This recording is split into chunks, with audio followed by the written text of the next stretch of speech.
بسم اللہ الرحمن الرحیم۔ السلام علیکم معزز طلباء کرام، آپ سب کیسے ہیں؟ آج ہم نور الانوار کے سبق نمبر 253 کو پڑھیں گے۔ آج کے ہمارے سبق کا عنوان ہے دوسری تفریق کا بیان۔ آج کے ہمارے سبق کی عبارت ولا یلحق غیر الخمر بالخمر سے شروع ہوتی ہے۔ جیسا کہ سابقہ سبق میں ہم نے پہلی تفریق پڑھی تھی، اور حقیقت و مجاز کے جمع نہ ہونے پر یہ 4 تفریعات بیان ہوں گی، جن میں سے یہ آج دوسری ہے اور آج ہم اس کو پڑھیں گے۔ آئیے سب سے پہلے سبق کی عبارت پڑھ کر اس کا ترجمہ کرتے ہیں، اس کے بعد پھر اس کی وضاحت کی طرف بڑھتے ہیں۔ مصنف علیہ رحمہ لکھتے ہیں ولا یلحق غیر الخمر بالخمر، اور غیر خمر خمر سے لاحق نہیں ہوتی۔ تفریع ثان وعطف على قوله ان الوصیۃ، یہ دوسری تفریع ہے اور اس کا عطف مصنف کے قول ان الوصیۃ پر ہے، یعنی لا یلحق غیر الخمر من اخواتها وهي الطلاء ونقیع التمر ونقیع الزبیب ونحوه من سائر المسکرات بالخمر من حیث الحرمت وایجاب الحد۔ اس کا مطلب یہ ہے کہ غیر خمر جو خمر کے اخوات میں سے ہیں، وہ طلا ہے، وہ نقیع تمر ہے، وہ نقیع زبیب ہے، اور اس کی مثل دیگر جو مسکرات ہیں، جو نشاور چیزیں ہیں، وہ خمر کے ساتھ لاحق نہیں ہوتی حرمت کے اعتبار سے اور حد کے واجب ہونے کے اعتبار سے۔ فَإِنَّ فِي الْخَمَرِ يَجِبُ الْحَدُّ بِشُرْبِ قَطْرَةٍ مِّنْهَا، پس بے شک خمر میں تو ایک قطرہ بھی شراب کے پینے سے حد واجب ہو جاتی ہے۔ وَتَحْرُمُ قَطْرَةٌ مِّنْهَا مِنْ غَيْرِ أَن يَصِلَ إِلَىٰ حَدِّ السُّكْرِ، اور اس کا ایک قطرہ بھی حرام ہے بھلے وہ حد نشہ تک نہ پہنچا ہو۔ وغیرہا، جبکہ خمر کے علاوہ جو دیگر اس کے اخوات ہیں، لا یحرم، وہ حرام نہیں ہیں، ولا یستوجب الحد، اور وہ حد کو بھی لازم نہیں کرتے، ما لم یسکر، جب تک کہ وہ نشہ نہ دے دے۔ والخمر هو النی من ماء العنب اذا غلا واشتد وقذف بالزبد، اور خمر ہوتی کیا ہے؟ تو فرمایا کہ پس اگر پانی کچا نہ ہو، بلکہ خمر جو ہے انگور کا وہ کچا پانی ہے جو خوب جوش مارنے لگے اور شدت پیدا ہو جائے اور جھاگ پھینکنے لگے تو وہ خمر ہے۔ فَإِن لَّمْ يَكُن نِّيًّا بَلْ كَانَ مَطْبُوخًا أَوْ كَانَ مِنْ غَيْرِ الْعِنَبِ كَالتَّمْرِ وَالْحِنطَةِ وَالْعَسَلِ وَالزَّبِيبِ الْمُنْقَعِ فِي الْمَاءِ لَا يُسَمَّى خَمَرًا، اور وَلَا يَأْخُذُ حُكْمَهَا، اور فرمایا کہ اگر پانی کچا نہ ہو بلکہ پکا ہوا ہو، یا پانی انگور کے علاوہ چھہارے، گندم، شہد یا جو خشک انگور ہے اس کا ہو، جس کو پانی میں بھگو دیا گیا ہو، تو ان میں سے کسی کا نام خمر نہیں رکھا جائے گا اور نہ ہی کوئی اس کا حکم لے گا۔ اور والشافعی یسمی کلھا خمرا، جبکہ امام شافعی ان تمام چیزوں کو خمر بولتے ہیں، باعتبار انہ مشتق من مخامرۃ العقل وہو یعم الکل، اس اعتبار سے کہ یہ مخامرۃ العقل سے مشتق ہے اور وہ کل کو شامل ہوتا ہے۔ جی طلبہ کرام، یہ ہمارے آج کے سبق کی عبارت اور اس کا ترجمہ ہے جو آپ نے سماعت کیا۔ آئیے اب اس کی تفصیل اور اس کی تشریح کی طرف بڑھتے ہیں۔ طلا انگور کا وہ شیرہ ہوتا ہے جس کو اس قدر پکایا گیا ہو کہ اس کا 2/3 سے کم ختم ہو کر 1/3 سے زیادہ رہ گیا ہو اور وہ نشاور ہو گیا ہو۔ اس کا نام طلا نام اس وجہ سے رکھا گیا کہ اس کے بارے میں حضرت عمر رضی اللہ تعالیٰ نے فرمایا تھا کہ یہ طلا بعیر کے کس قدر مشابہ ہے۔ اور طلائے بعیر تارکول کے مانند ایک دوا ہوتی ہے جو درختوں سے بنائی جاتی ہے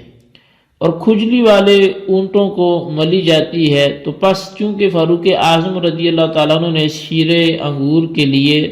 طلائے بعیر کا لفظ استعمال فرمایا تھا، اس لیے مخصوص شیرے کا نام طلا رکھ دیا گیا۔ اچھا، نقی تمر یہ بھگوئے ہوئے چھہاروں کا نشاور پانی ہے،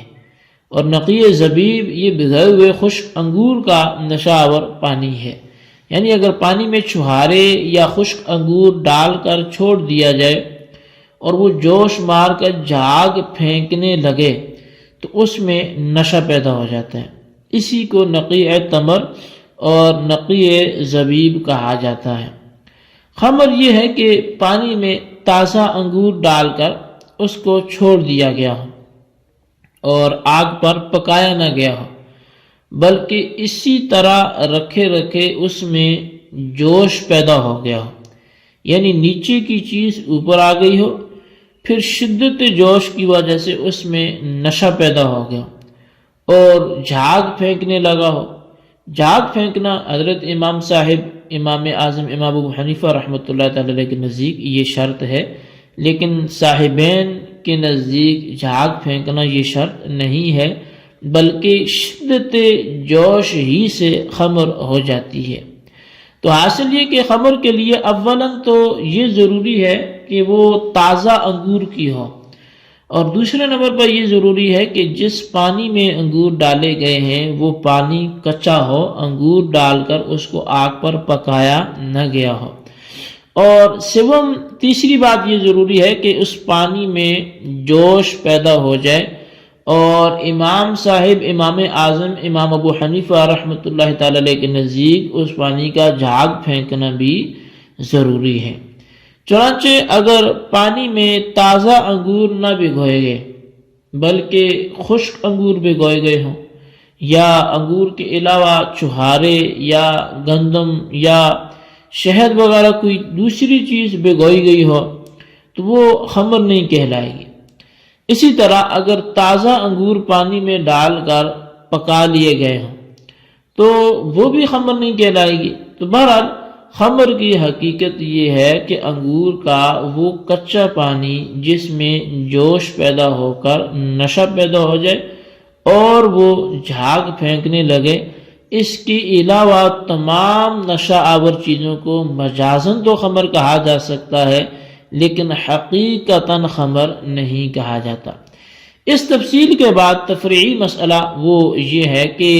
احناف کے نزدیک اگر کسی نے خمر کا ایک قطرہ بھی پی لیا تو یہ حرام کا مرتکب ہوگا، اور اس پر حد شرب جو جاری ہوگی، یعنی شراب کی جو حد ہے وہ جاری ہوگی۔ ہے قطرہ پینے سے نشہ آیا ہو یا نشہ نہ آیا، اور خمر کے علاوہ دوسری مسکر چیزوں میں سے اس مقدار کا پینا حرام ہوگا جس مقدار کے پینے پر اس سے نشہ آ جائے۔ چنانچہ اگر اتنی قلیل مقدار میں پیو کہ جس سے نشہ نہ آتا تو اس مقدار کا پینا حرام نہیں ہوگا اور نہ اس کے پینے پر حد واجب ہے۔ لیکن امام شافعی نے فرمایا کہ تمام مسکرات کا حکم وہی ہے جو حکم خمر کا ہے، یعنی جس طرح خمر میں مقدار قلیل اور کثیر دونوں حرام ہیں اور ان کے پینے پر حد واجب ہوتی ہے، اسی طرح تمام مسکرات میں مقدار قلیل و کثیر دونوں حرام ہیں اور دونوں کے پینے پر حد بھی واجب ہوتی ہے، خواہ نشہ پیدا ہوا ہو یا نشہ پیدا نہ ہوا ہو۔ اب امام شافعی کی دلیل یہ ہے کہ خمر مشتق ہے مخامرہ عقل سے، اور اس کے معنی ہے عقل کو چھپا دینا، اور یہ معنی تمام مسکرات میں پائے جاتے ہیں، لہذا تمام مسکرات کو خمر کہا جائے گا اور تمام مسکرات کا حکم ایک ہی ہوگا۔ لیکن احناف کی طرف سے دلیل اور امام شافعی کی دلیل کا جواب یہ ہے کہ خمر کا لفظ انگور کے کچے پانی جس میں جوش اور جھاگ پیدا ہو گیا پر حقیقتاً بولا جاتا ہے، اور دوسری مشکل چیزوں پر مجازاً بولا جاتا ہے۔ اور ضابطہ تو گزر چکا کہ احناف کے نزدیک حقیقت اور مجاز دونوں کا جمع کرنا ناجائز ہے، لہذا آیت انما الخمر والمیسر میں جو حرمت خمر پر دلالت کرتی ہے، اور حدیث کے جس نے شراب پی تو اس کو کوڑے مارو جو وجوب حد پر دلالت کرتی ہے، ان دونوں میں حقیقی خمر مراد ہے، یعنی حقیقی خمر کا پینا مطلقاً حرام ہے، خواہ اس کے پینے سے نشہ پیدا ہو یا نشہ پیدا نہ ہو، اور اس کے پینے سے حد واجب ہو جاتی ہے۔ اگر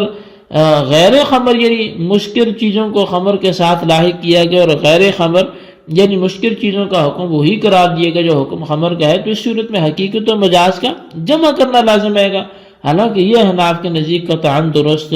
نہیں ہے، اور یہ بات گزر چکی ہے کہ جب تک حقیقت پر عمل کرنا ممکن ہوگا مجاز کی طرف رجوع نہیں کیا جائے گا، لہذا یہاں بھی حقیقت پر عمل کرنا چونکہ ممکن ہے اس لیے مجاز یعنی دوسری مشکل چیزوں کی طرف رجوع نہیں کیا جائے گا، یعنی مشکل چیزوں کو خمر کے ساتھ لاحق کر کے مشکل چیزوں پر وہ حکم نہیں لگایا جائے گا جو حکم خمر کا ہے۔ جی طلبہ کرام، یہ ہمارے آج کے سبق کی عبارت ترجمہ وضاحت تھی، اس کو اچھی طرح سمجھیں اور اس کی خلاصے کو اپنے رجسٹر پر لکھیں، بالخصوصاً سوالات کے جوابات بھی دیں۔ سوال نمبر 1 یہ ہے کہ نقی تمر کیا ہوتا ہے، وضاحت کریں، اور سوال نمبر 2 یہ ہے کہ خمر کس کو بولتے ہیں، اس کی بھی تعریف لکھیں۔ اللہ تبارک و تعالیٰ سے دعا جو کچھ ہم نے پڑھا سنوں سے یاد رکھنے کی توفیق نصیب فرمائے، آمین بجاہ النبی الامین صلی اللہ تعالیٰ علیہ وسلم۔